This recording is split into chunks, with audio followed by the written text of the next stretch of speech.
Hey everybody, I'm Jack Midkiff and I want to welcome you to the Jack Midkiff Show. On today's episode, we are going to be talking about, or our subject is, how to stay positive in a negative environment. Some of y'all right then are just saying, forget it. It's impossible. It is possible. It's not easy, but it's possible. Before we get into that, though, I want to ask you to go and subscribe to this channel and share these videos that I'm putting out. If they have anything in them that interests you or helping you, please help me get the word out. There's a lot of people out there that I want to help, and you can help me help them. Cliche, maybe, but it's true.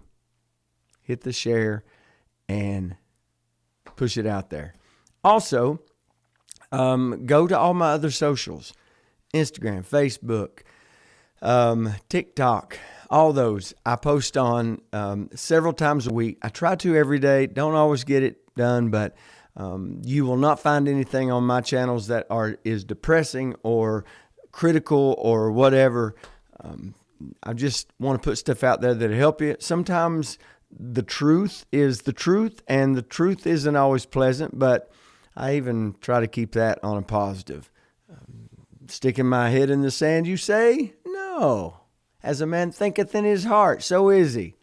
So the word says. So that's my take, and I'll leave all the negative stuff to all the other preachers because there's plenty of that going on.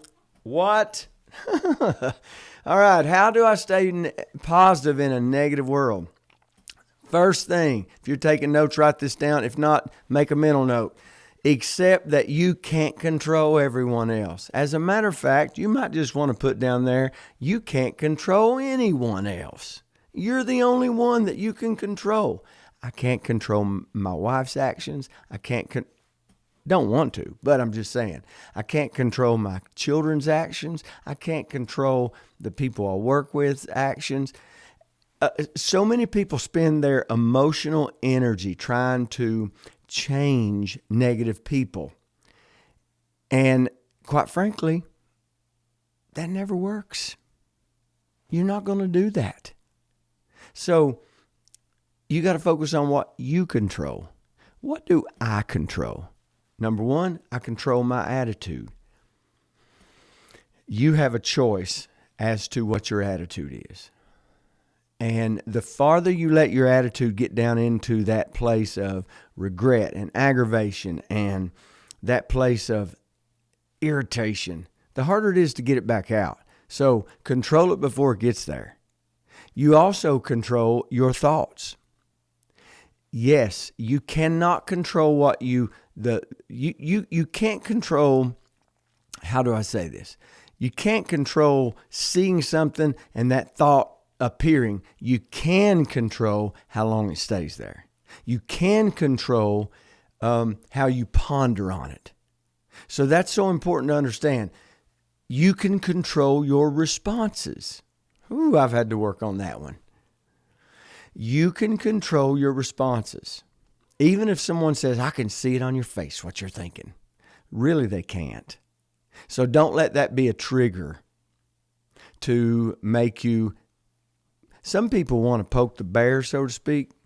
If you've given them reason to think before that you'll react or respond a certain way, and you don't do that, see, they already probably played this whole scenario in their mind of how you're going to respond. So they want to poke the bear and get that response so they can feel justified. You can control your responses. And you control your boundaries. I've got a love-hate relationship with boundaries. I feel like they control me. And I feel like people try to control other people with boundaries. But on the other hand, boundaries are healthy as long as you don't allow them to become fences and then walls. Because walls, they do keep people out, but they keep you in. Boundaries, you control. All right. Let's talk about what you don't control.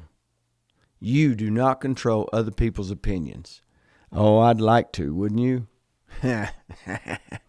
I'd like to control other people's opinions, but you can't. So stop trying. It's a battle you're going to lose. You also can not control other people's moods. You can control your mood, but you can't control anybody else's. And you cannot control someone else's behavior. So it's a useless cause. You might as well hang it up. Peace begins when you stop trying to manage what is not yours to manage. When you get to the place where you're managing your stuff and you're letting everybody else manage theirs, and you say, well, they're not doing it. Not your business. Not my business. Not my circus, not my monkeys. So the first thing today is accept that you can't control anyone else. Second thing, guard what goes into your mind. This is so important if you want to stay positive in a negative situation or a negative environment. Control what goes into your mind. If you don't want to feel dark all the time, stop watching all those dark TV shows. I know murder mysteries are interesting, but they leave a residue on your soul. They really do. They leave this residue of heaviness. They leave this residue. Your brain is constantly being shaped by what you repeatedly see and hear. Ask yourself this: who am I listening to? Ask yourself this: what am I watching? What conversations am I allowing in my life? What conversations are you starting that really you aren't not to? If you're not from the country, I just taught you, you aren't not to. You shouldn't start those conversations that cause you to go to that negative place.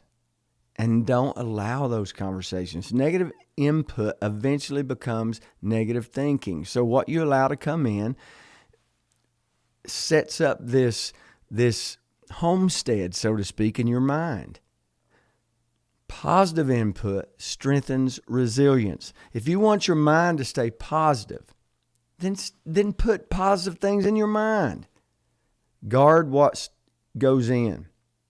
The next thing I want to tell you, if you're writing notes, write this down. Refuse to borrow someone else's emotional state. Don't let their emotions come live in your heart. Find the healthy emotional place for yourself and live there. Stay there. Emotions are contagious. So if you're hanging around people that are angry, if you're hanging around people that are bitter, if you allow people in your life that are always cynical, if you don't watch, you will start absorbing that, and that will become part of who you are. Instead of being that, stop and ask yourself this: is this emotion mine, or am I carrying someone else's emotion? Now, that also, if you're dealing with a hard situation, maybe you got up and you did all your stuff and you got your mind going in the right direction. You spent time with God. You spent time in the Bible. You spent time reading a good book. Even if it's listen, leaders are readers. Read something good every day. It nourishes your mind. On the way to work, don't spend that time listening to the weather. My God, look outside the window. You can see what the weather is. Put something in your ears that is going to produce something powerful in your life that day. Use that time to get yourself ready. Use that caffeine and that coffee to get your body ready. Use that time in your car, in your truck, on the commute, whatever. If you're taking the bus, whatever. Put something in your ears. Headphones are not expensive. Get you some, and then put something else in there, because if you then run into a situation, you'll be less likely to carry their emotions. Because if you deal with somebody that's bitter during the day, man, that stuff it's contagious. If you deal with somebody that's cynical, if you deal with somebody that's this one, oh my goodness, I've I still kind of have to work on this, but sarcasm. Oh my goodness, this world is full of sarcasm, and sarcasm is not a good thing to use if you want to stay positive around a negative world. So, is this emotion mine, or am I carrying someone else's emotion? That question alone can prevent you from being pulled into unnecessary conflict. So number 3 is refuse to borrow someone else's emotional state. Number 4, practice gratitude every day. Oh my goodness, what are you thankful for? And if that takes you more than a second to come up with something, you're doing it wrong. I know that's kind of crude and in your face, but I'm just going to be straight with you. I ask people all the time in group settings, even individually, I'll say, tell me something good about your day. And they will literally sit there, and maybe I've got caught into this too. You know, you use the same things and you want us to come up with something good. But listen, grab the low-hanging fruit if you need to. I can breathe. I've got clothes. I can take a bath. There's always something to be thankful for. And if you will train yourself to always be thankful for the little things or the daily things or the routine things, then you will be more... The bigger things will seem easier to be thankful for. See, gratitude does not ignore problems. What gratitude does is it trains your brain to notice opportunities alongside the problem. So instead of focusing on the problem, you focus on the good. You focus on the opportunity. I got a simple exercise for you I want to give you. 3 things that you're thankful for. 3 wins a day. If you don't say thank you, at least to Jesus, at least a couple times a day, you need to do these things. You need to do this exercise because you need to train your brain. See, your brain is not looking for good or evil. Your brain is looking for the familiar. So if you train your brain to if you always saying something negative, always sarcastic, then you're training your brain to look for that. But if you are, thank you, God, for this good parking spot. I'm so thankful that I was able to go pick up my dry cleaning today and pay for it. I'm so thankful that I'm able to put gas in my car and not wonder if I've got enough in my account. I'm so thankful that I had just enough in my account. Whatever it is, make it personal, but be thankful every day. See, repeated daily. If you do this every day, it will help you shift your attention from the constant negativity to the constant blessing.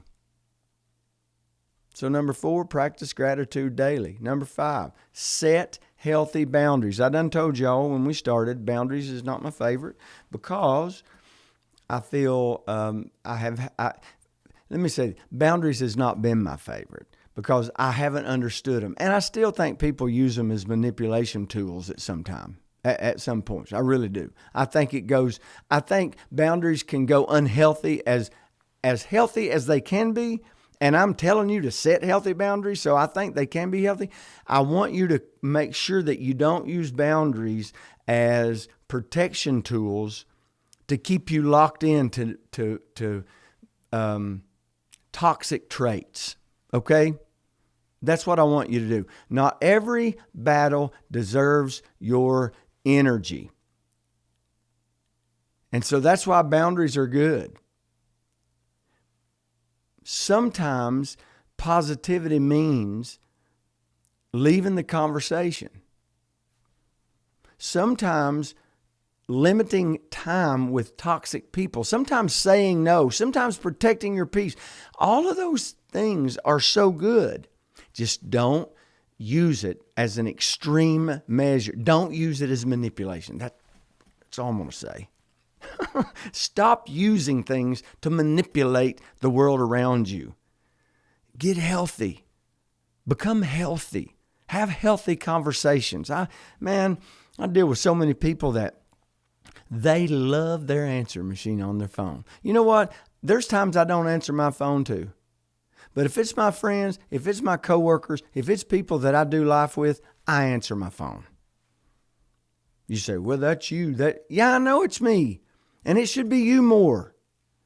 Because we use boundaries as manipulation tools because we don't want to deal with things. We hide behind being an introvert. First of all, you're a child of the Most High God, which you have the ability to communicate with anybody you need to.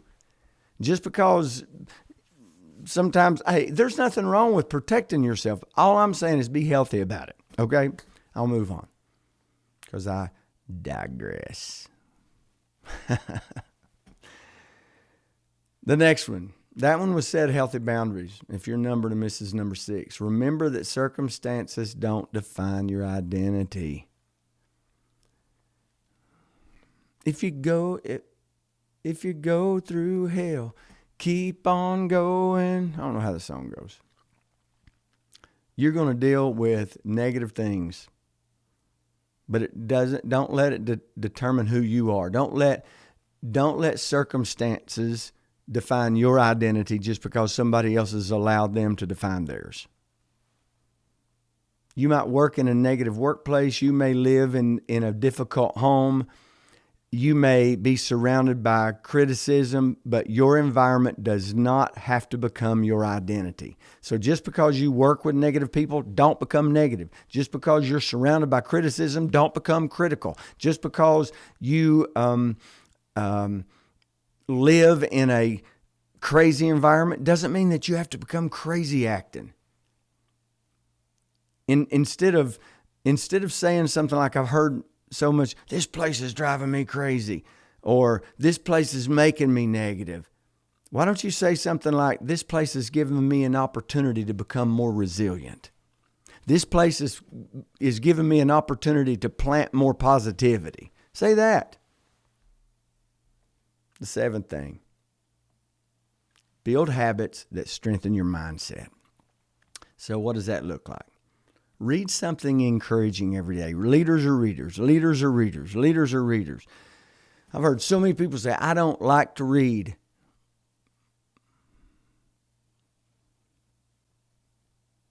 Then listen. Listen to the book then. Do you know that books hold lifetimes of wealth? They hold lifetime. People will live their lives and then put it in a book. And all you have to do is spend a few hours reading it and gleaning from it and learning from it. Do you know that most of my mentors I've never met?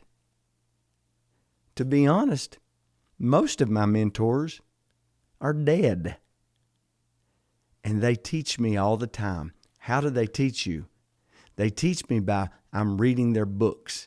I'm reading what they wrote down. It's one reason that I've become an author, because if I do have anything that I can leave, I want to leave it in a book so that people can have it tangibly. Because quite frankly, they ain't going to remember me. My great-great-grandchildren might remember me. My great-great-grandchildren don't even know my name unless they named after me. You say, well, that's negative. It's not negative. It's just the truth. Do you know your great-great-grandfather's name? I don't. And I honor my heritage a lot. I'm a nostalgic guy. I love where I come from, and I love the people I come from. But I don't know my great-great-grandfather's name. I know my great one. And I named my son after him. But my point is this. People have left wealths of knowledge for us.